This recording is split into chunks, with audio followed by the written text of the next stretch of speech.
Hi, everyone. Thanks so much for coming out this evening. I am so thrilled to be here again for Intelligence Squared, to be doing another event with Victoria. Hags is one of those rare books that genuinely changed the conversation, and I'm so thrilled to be here to celebrate the paperback with her. So, as you all, I'm sure, know, Hags, the Demonization of Middle-Aged Women, is a look at why there is so much misogyny coupled with ageism around in the past 5 years, and it really kind of blew up, I would say, over the pandemic. As well as writing a game-changing book, she's a regular contributor to The Critic, where she writes on women's issues, parenting, and mental health. She also writes for The New Statesman, The Independent, and Unheard, and you can also read Victoria regularly in her newsletter, which is at The Lost Switch.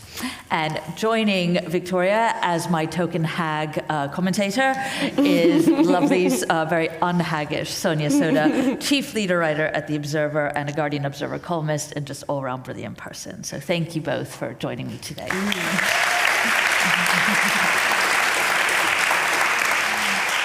So Victoria, I'm going to start with the most basic of questions that, when I was thinking about, I actually found quite hard to answer. So I think you will find it easier to answer. What is a hag? I think it's. I have had people sort of say, "Oh, why did you call it that?" Because it's quite a derogatory word. It's quite a harsh word, but it's that kind. But it's also other people kind of.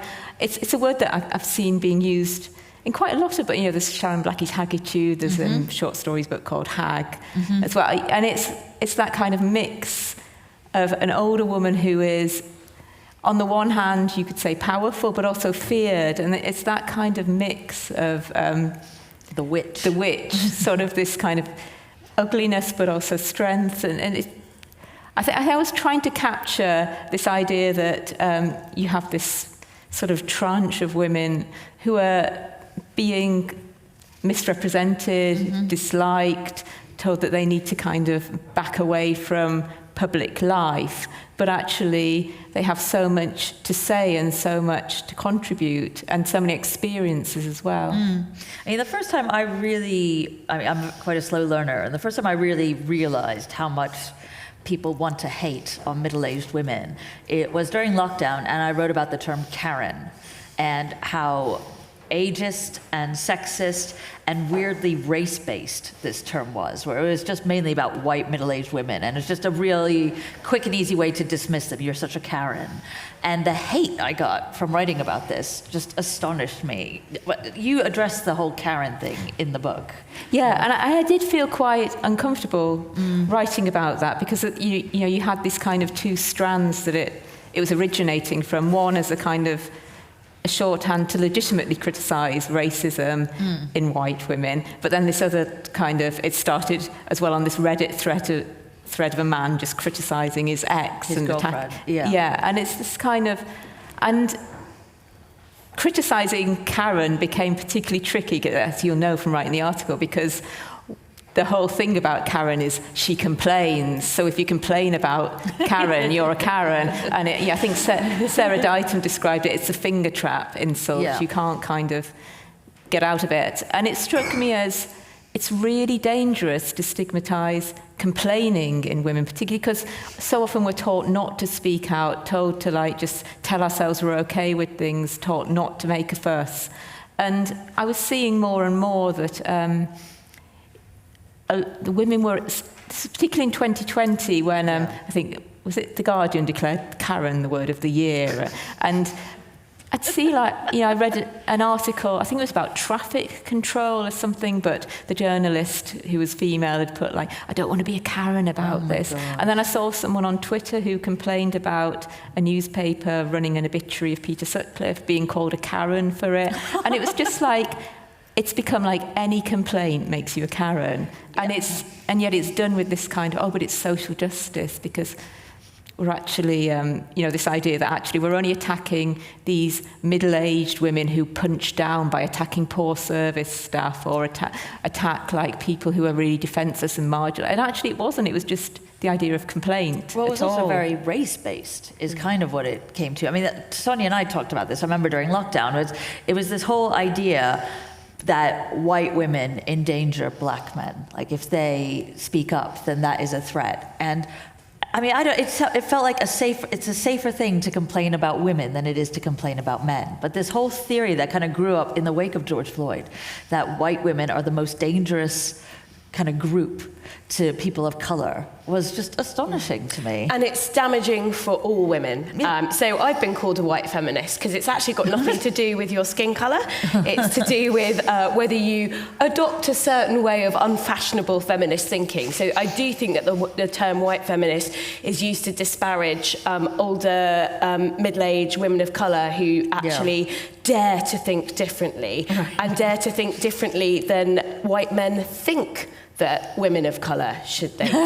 So I think there's definitely something about that. And the other reason why I think it's so damaging is because it establishes this sort of hierarchy of protected characteristics, you know, if you're talking about it from a UK sense, and kind of like race, gender identity, sexuality, they all seem to sort of come higher than the really unfashionable ones, which I think are women and disability. And I do think that it's troubling because it can be very difficult for women from certain ethnic communities to speak out about the behaviour of men in those communities. And, you know, misogyny is not a race-based trait. Right. Brown men are really sexist, black men are really sexist, and white men are really sexist, or some of them are.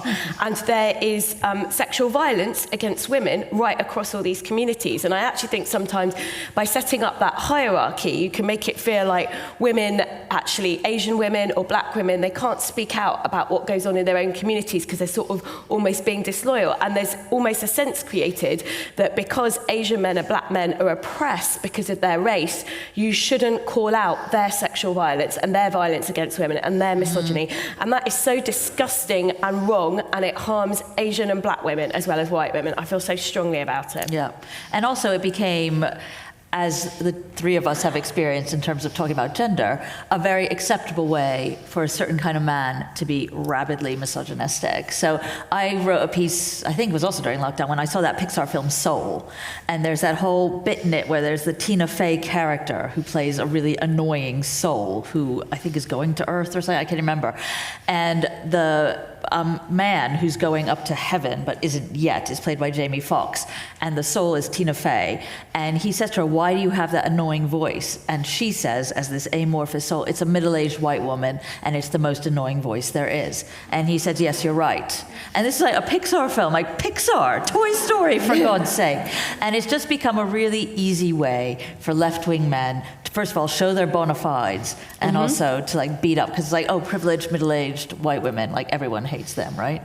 And I remember reading you'd written about this, and I think you said, like, what many girls in the audience will have mums who are middle-aged white women. And they will be one day middle-aged white women. Are we saying to them that they shouldn't be women? But I could really imagine, sort of in how I was when I was younger, that I'd have the impulse, if I saw that, I'd laugh along with it and think, yeah, I'm never going to end up like my mum. Of course. Like, I mean, and both of us have talked about, like, the fear we had about becoming women and becoming like our mothers, and how for both of us that played into us developing eating disorders.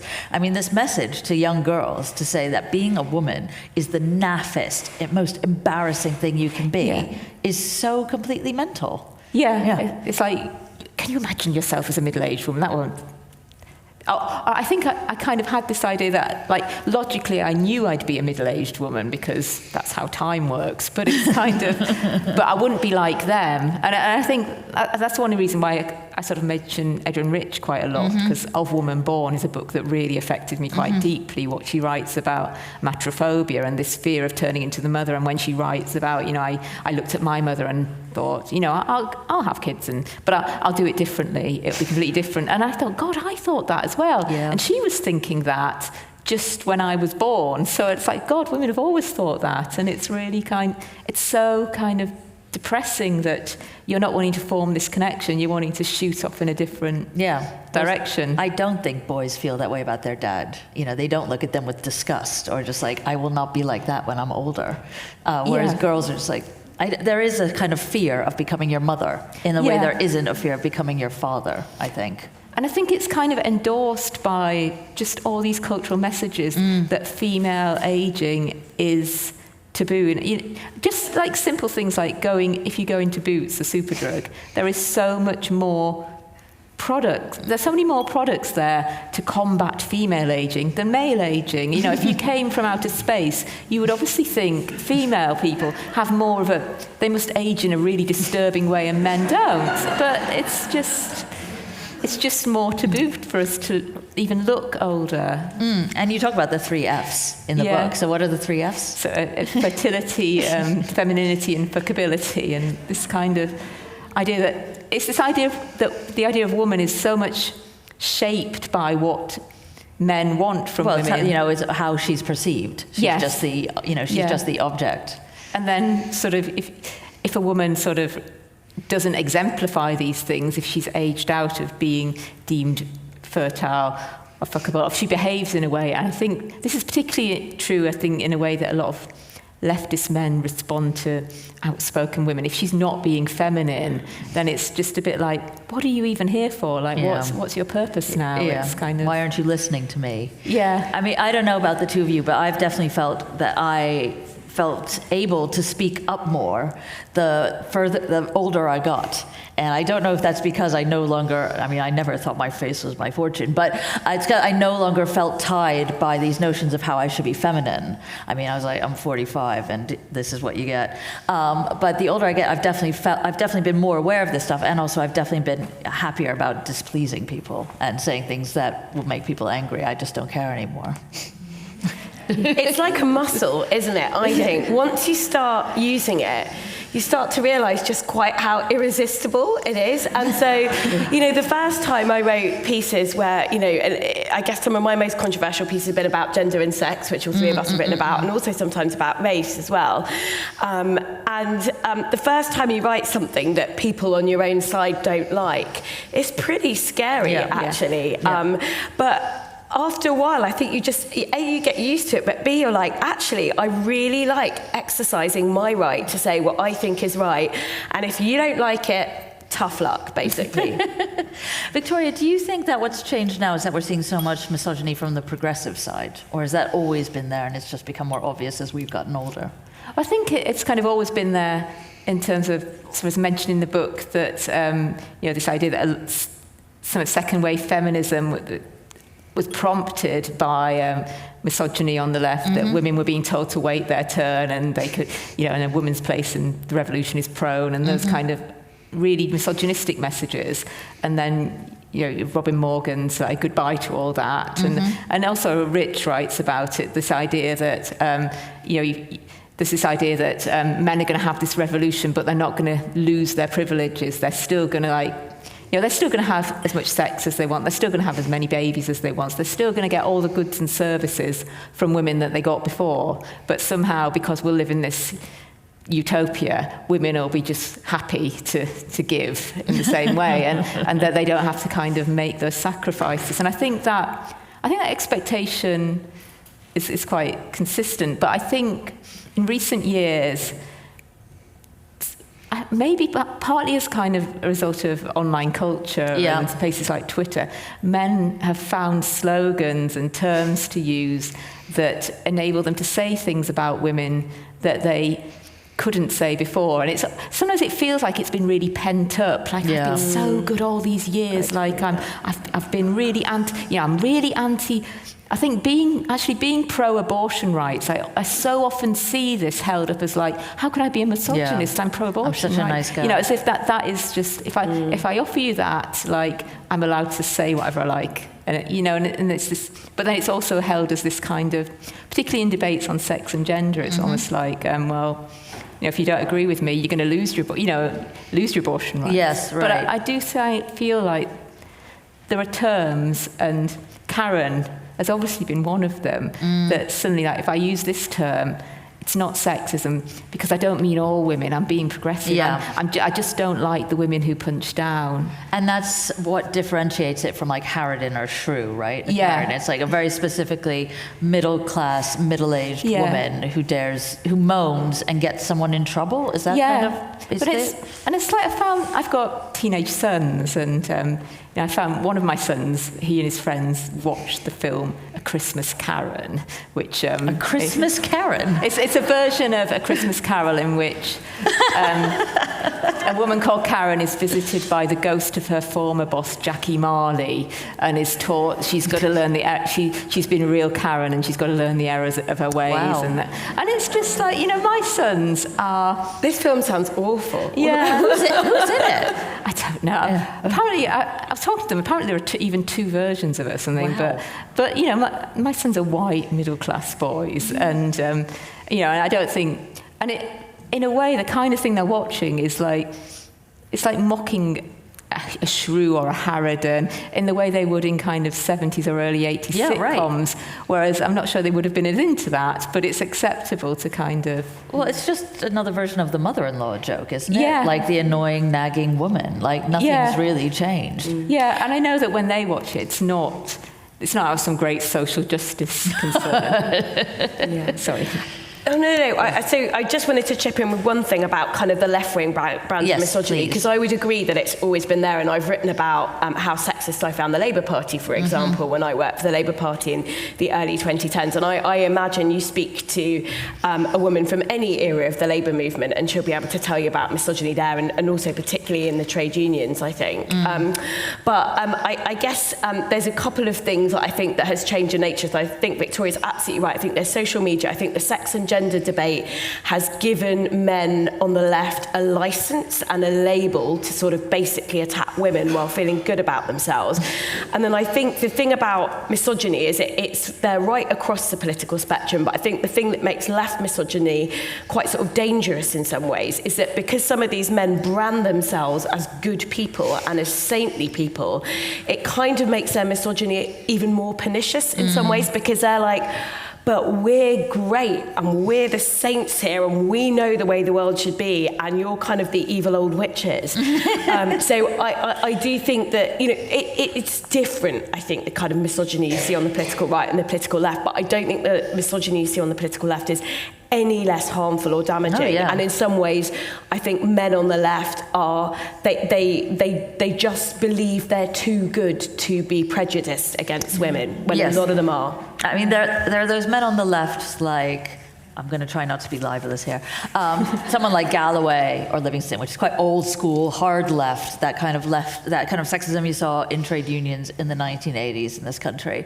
And then there are men whose names I won't mention, who are so full supporters of the gender issue, to the point that you realize that actually their ideal woman is one with a penis, and that they really do believe that all women should be feminine, because that is basically what the gender movement is saying, is that women should be feminine, and that's why middle-aged women get so beaten up in it, because we do not fit into that mold. And also we're old enough to know how stupid that is. And also have been through various issues that have been very female-centered, whether it's health or fertility or whatever. But there are certain men who love to have this impunity to shout at middle-aged women, to the point that I wonder if it's like they're shouting at their mother. I mean, that's kind of what it sometimes feels like. I mean, how much for you as a mother of sons do you find that it's kind of like teenage sons rebelling against their mother, dealing with 40-something men online? Yeah, well, I think sort of the men on Twitter are much worse than my sons, so are lovely. I mean, my sons know what my opinions are, because I express them quite openly. All right. But to be honest, like one of the things I found, like my oldest son, I think he disagrees with me on the sex and gender debate, and I know a lot of his friends do, but. He's someone who is quite open. So I'm just going to go on about how ace my kids are, but he is someone who is quite open to diverse viewpoints and listening to different viewpoints. But he doesn't spend a lot of time on social media, which I think is good. And I think there is that. There are young men who are really interested in diverse viewpoints. It's the other son who watched the Karen's film, but he still loves it. But I do find there is this rage in some men that I just. And it does feel like it's been pent up. And it does feel, some of it, like, one of the things I felt when I was writing this book was, and it was feeling maybe a little bit of shame at how I'd been when I was younger, this kind of, because I'd had this idea of feminism as enabling me not to end up like women of my mum's age. And it's that kind of not quite seeing your mum as a person, or seeing her as a person, but thinking that, oh, she does all this stuff because she likes it, kind of like she likes running around after everyone else.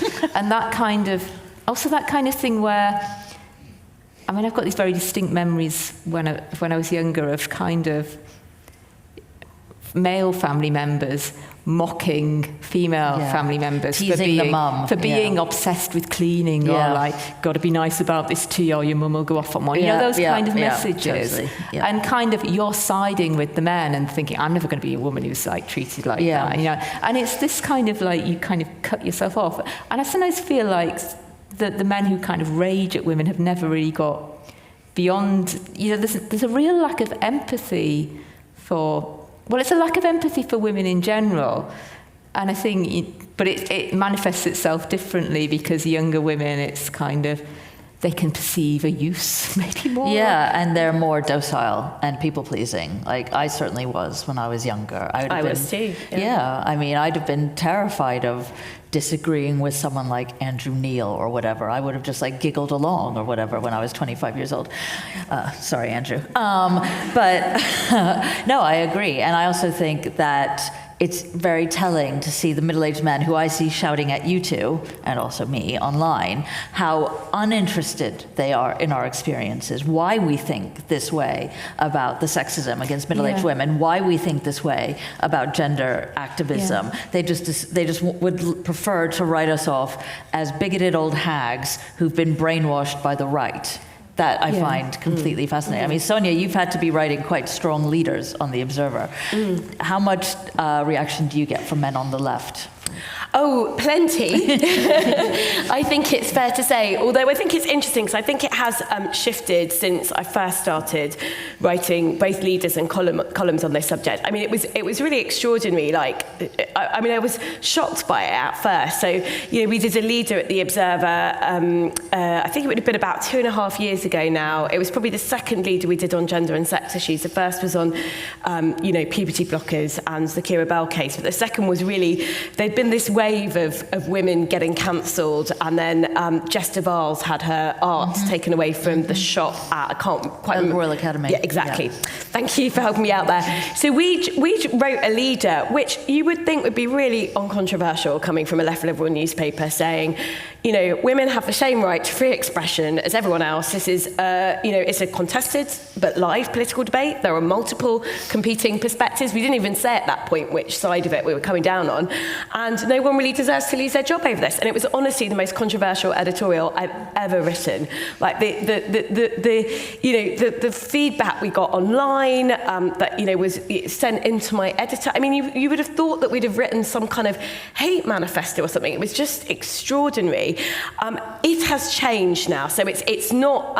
It doesn't. The debate doesn't have that quite that same level of heat, I think, that it did 2.5 years ago, which is a very good thing. So we've made progress, although progress has been slow and there is still kind of pushback. I think it is a bit more accepted now in political circles, even if not kind of out there in the big wide world in certain institutions where this ideology has taken hold. I think actually in the world generally people are just like, oh yeah, we agree with you, like, you know, that's what the polling shows. But in politics, I think it has become, people have just been forced to accept this is a debate and no debate isn't sustainable. But yeah, I found it so depressing that writing an editorial saying women, you know, shouldn't lose their jobs for thinking that sex is real, it engendered such a backlash from lefty men and some women as well. It wasn't just men. I mean, it was just extraordinary. Because at least fine, disagree with their position. Don't think someone's a bigot for holding an entirely rational, legitimate perspective. Yeah.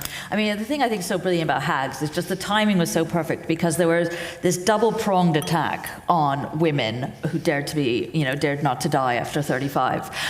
Whereas at first it came from the gender rights movement, where it's like, oh, these middle-aged TERFs. And then there was the race thing after George Floyd of these older white women getting black people in trouble.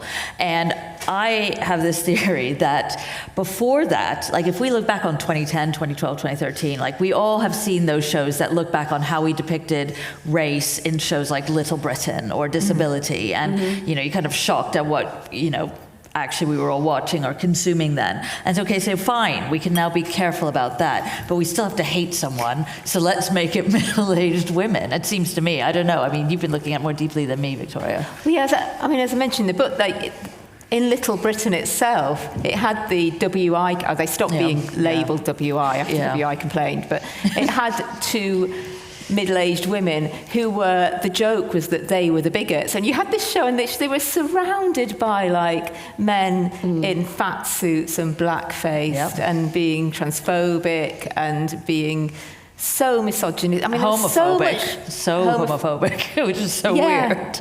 And so much misogyny to do with like female bodies as well. Totally. Like the jokes about breastfeeding and female incontinence and all these really horrible things. But then, then in the middle of it, you have like, oh, look, let's now laugh at the bigoted people who are middle-aged women. And it's like, no, it's you, two male comedians. But it's like, it was already offloading it onto them.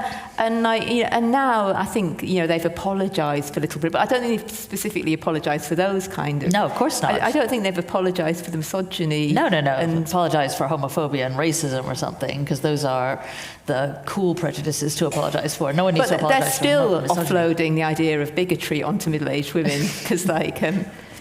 you know, it's just this ongoing thing that it's them, it's not us. But is that just kind of displacement thing? Because it is often mothers and older women who call out people like, for example, Russell Brand or Jimmy Savile and all that, while, you know, male TV execs just wave them through, and male interviewers are just going, oh, they're so funny, these guys. And the women in the background going, they're actually disgusting. And then when they are exposed, it's still middle-aged women who are hated. Yeah, I mean, I think there are sort of older women do perform this kind of, well, they do perform a safeguarding function. They are very aware of these things. I think it can be a mixture of having children themselves and suddenly starting to think about how they protect them, but also maybe thinking about how they were treated when they were younger, when they couldn't speak out. I think Gloria Steinem writes about this, that a lot of older women realised they experienced abuse, that when they were younger they were having to, they were building up stories around it to say it wasn't abuse, and because that's how you cope. And then the older woman who actually says, no, this is wrong, and she's really hated, but I think she's kind of expected to be there. I think there is a kind of unspoken reliance on her to perform this social function, but I think she's hated maybe to a great deal at the moment, because it does seem to me that male sexual entitlement has become such a kind of leftist cause. Like putting any kind of limit on it is like being whorephobic, being sexphobic, being frigid. And this has always been there as well. Like Sheila Jeffreys, when she wrote about The Spinster and Her Enemies, has said that there's always this failure, or maybe deliberate failure, to distinguish between right-wing men who are trying to police sexuality in order to control female fertility and feminists who are trying to police male sexual entitlement in order to protect women and girls from sexual abuse. And it's like, oh, it's all the same, you're just over there with the Christian fundamentalists, and it's kind of, it's different, and that's become really hard to critique. I think the polarisation of the debate around safeguarding is really, really worrying as well. And I say this as somebody who's written a lot, not just about domestic abuse, but child abuse and child sex abuse in particular, actually. And I think that I mean, there's an extent to which there's problematic elements on both sides. So I think, for example, the right, if you look particularly in the US and the way they use, you know, the accusation, I mean, they'll literally accuse anyone of being a groomer. And that's really, really harmful, because actually, you know, these are very serious allegations, and you know, you're cheapening the term, as it were. But I also think that it's very unfashionable to raise safeguarding concerns, and women get ridden roughshod over. And if you look at history, you know, quite separate to that, if you look at where we've had issues in society, it's basically where, you know, and it is predominantly women who raise issues about safeguarding, and, you know, for whatever reason, those concerns are disregarded because it gets in the way of other things. So I think it's worrying to see it become politicized and polarized in the way that it has. Well, in a similar way, connected to that, about how things become politicized and male sexual entitlement, pornography, something that I've never understood the appeal of. But to say that makes you sound like, as someone called me on Twitter the other day, a dried up, joyless old hag. Yes. It's one of those things they think is an insult. I know. It's just like, oh, amazing. And what I find fascinating is that we're at this period in time where women are hyper-conscious about, microaggressions and being kind and consent and all that kind of stuff. And at the same time, it's just a general given that everyone is watching incredibly violent porn. Yeah. So where do you think, why are we stuck in these two extremes? I think I was reading Polly Barton's Pornography and Oral History, and she's interviewed 20 people about their experiences with pornography. And actually that was really kind of illuminating, because there were 2 interviews with women, I think in their 20s and 30s, where I think one of them described finding on her partner's computer that he'd been watching gang rape scenes and really horrible stuff. But she was kind of saying, oh, but I don't want to get into the sex-phobic second wave position, because that was really bad. And I think, it becomes a bit, I think she mentions it becomes a bit fascist adjacent, and he gets a bit turfy if you're criticising. And it's this kind of they're telling themselves, I mustn't judge even, and it's this kind of, I must be kind to the idea of this sexual liberalism, but it's withholding empathy from actually the people who are in these videos and the message, and it's really been sold to... There's a message that being kind is not being judgmental, and therefore you must be okay with these things. They're actually really horrible. And I think... I used to watch what was sold as feminist porn, and then I suddenly thought, I don't fully know the background of these people, even if it's nice scenarios, and it's not they're consensual storylines.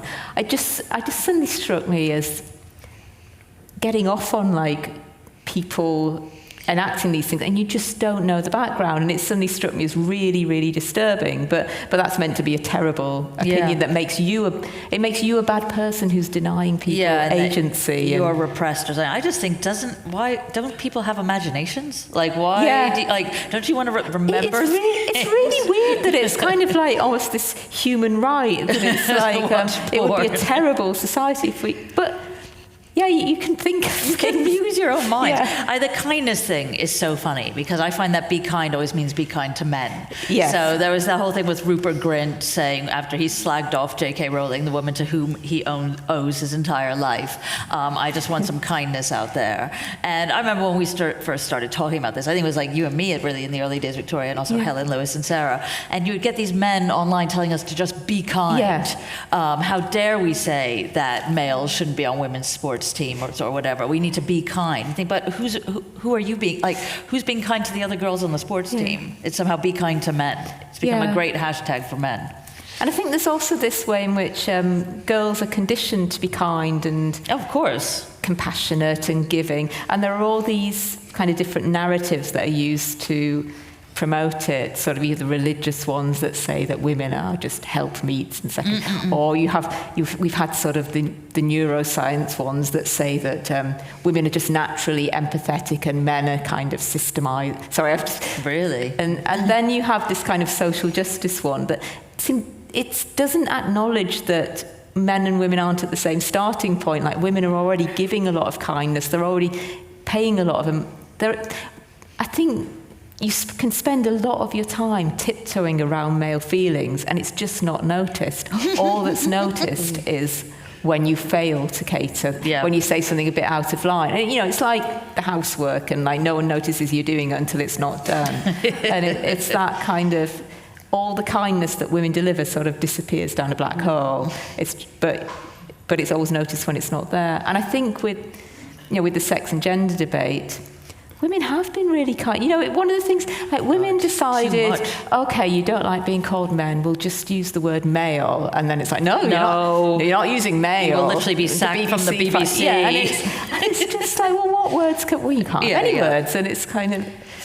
I think you've got to be really suspicious of people who sort of entreat others to be kind as well. Because when I think when you look at some of the people doing this, they're some of the nastiest people out there.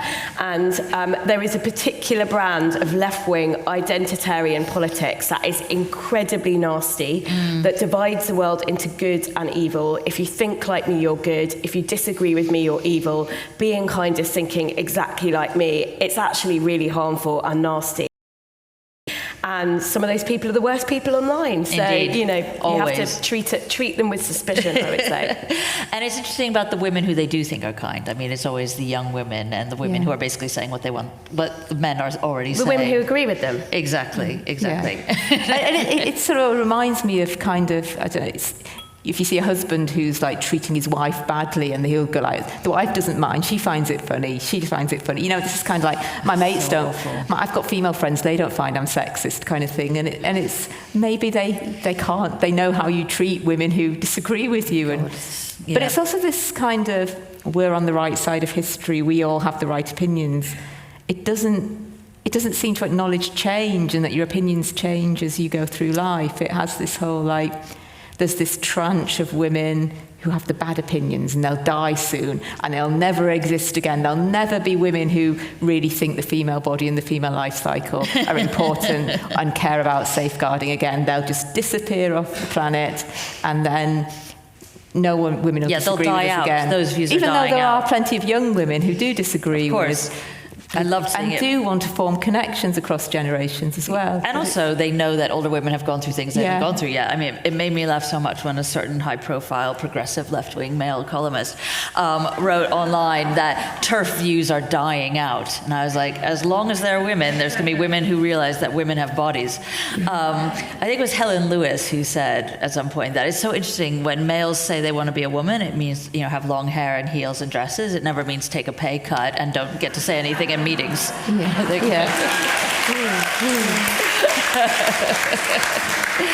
let's talk about the menopause, that great part of haggishness.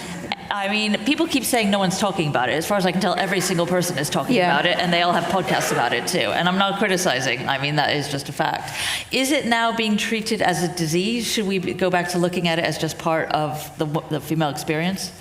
I think it's one of those things that's really difficult to kind of get right, because we've got this culture that has been so, like Caroline Criado Perez wrote about in Invisible Women, that is so focused on the male body as the default body, and like women's bodies are just these inconvenient deviations, even though our bodies are the ones that create all the people. And it's I think we've had, like with periods and with pregnancy, these things have been treated as, they're workplace inconveniences, they get in the way. And whenever women have fought for accommodations to be made, but then there's always this threat, you know, if we're going to take into account that you've not got a male body, you'll be seen as a liability. And I feel that happens with menopause as well, this kind of... I think, was it a train company with those menopause bags? Oh my God. That they issued that were like with... How embarrassing. I can't remember. It was some really horrible puns on, like, if you're losing your it's a paperclip to help you hold it all together because you're going a bit mad. You know, it was one of those things that it was really enraging. But like the Karen thing, you can't get enraged about it because then you're exemplifying. You probably are going through the menopause if you're angry about it. I feel that can't let us be scared of talking about it or be scared of wanting it to get more acknowledgement. Because I do find it, like, now that we're hearing so many conversations about it, quite amazing that, like, when I was younger, obviously so many older women were going through this in silence. And I can remember kind of my mum occasionally mentioning things and me thinking, oh my God, that sounds horrendous. Sounds but disgusting. then she'd just carry on. And it's that, and I think that's quite horrible, actually, that a lot of women were sort of going through stuff alone. Yeah, but also don't you think that there is a tendency sometimes of women to have not listened to women before them? Because I remember watching TVAM like at breakfast before school, and Claire Rayner was on talking about the menopause, and like my mum had a Miriam Stoppard book about the menopause. I mean, people were talking out there. It wasn't on podcasts because podcasts didn't exist. But there is something in women where it's like when people, you know, when a female journalist has a baby and then writes a column about the baby because no one else has had a baby ever before. And like, fair play, it is astonishing when it happens.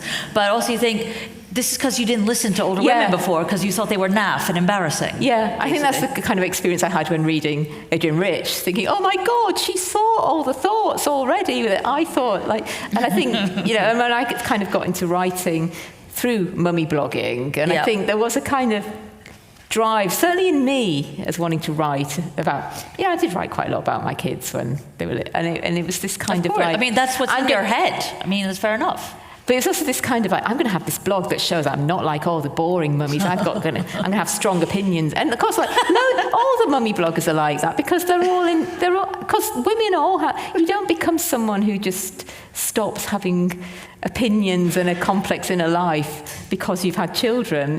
That's just like the kind of thing. But that's what a Karen would say. Have you written about the employment rights around menopause? I have. I think it's so I have mixed feelings about it, and I think a lot of women do. It's a tricky one because you want there to be more conversation about it because the menopause has real world impacts on women, and actually there's massive women are not able to access the medical treatment that they need. We know that. Like, there is, a lack of supply of HRT. There are too many GPs who are reluctant to prescribe HRT, who still buy into some of the myths around it. So, there is a lot to talk about.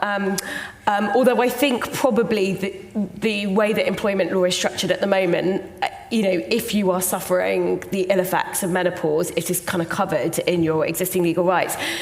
But so there is a big education drive to do with employers and with medical professionals. So actually, because that's one of the big things, can women access the medical treatment that for not all women, but for many women, is effective at alleviating symptoms? But the problem is also, the more you talk about it, the more you play into these notions that older women are useless in the workplace. And it's been such a revelation to me in the last 5 years, particularly talking about sex and gender. Looking at the marginalisation of women as they get older in the workplace and the intersection of misogyny and ageism, I've been shocked the last 4 or 5 years. I've really seen the way women, predominantly middle-aged and older women in the workplace who say inconvenient things, are sidelined. And so you really don't want to... So it's challenging because you've got to talk about it, but at the same time, you have to shift these societal perceptions that are really... Like, ageism does not affect men and women equally. I mean, it's such an obvious point to make. It's when you make brilliant in your book, but it disproportionately affects women. So we have to also challenge those societal perceptions, and that is really, really difficult. And I feel complicit in the societal perceptions because, I don't like my signs of aging. I dye my greys out. And so it's like I'm almost part of the problem. And how much of that is me making a choice, and how much of that is what society imposed on me? But all I know is I hate my greys, and I'm not going to not dye them out. So I feel very conflicted about it because I want us to be talking about it, but at the same time, I just don't want us to be. I don't want to give more grist to the men in the workplace and the women in the workplace who sort of think, menopause brain, that's a thing. All women go dappy after the age of 50 or something. It's a really fine line to tread, I think, that I feel conflicted about.